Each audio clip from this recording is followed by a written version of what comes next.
सांगली शहर police station हद्दीतील कृष्णा नदी परिसरातील स्वामी समर्थ घाट येथे पोहत असताना एका व्यक्तीचा पाण्यात बुडून मृत्यू झाल्याची घटना घडली। मयत व्यक्तीचं नाव सुमित सुरेश पावसकर, वय वर्ष 43, राहणार टिळक चौक, पेठ भाग, सांगली असं आहे।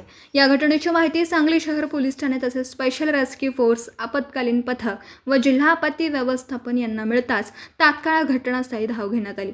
घटनास्थळी पाहणी करत असताना आपत्कालीन परिस्थितीत स्थानिक नागरिकांनी मृतदेह पाण्याबाहेर काढला। स्पेशल रेस्क्यू फोर्सच्या रुग्णवाहिकेतून मृतदेह सांगली सिव्हिल हॉस्पिटल येथे पाठवण्यात आला।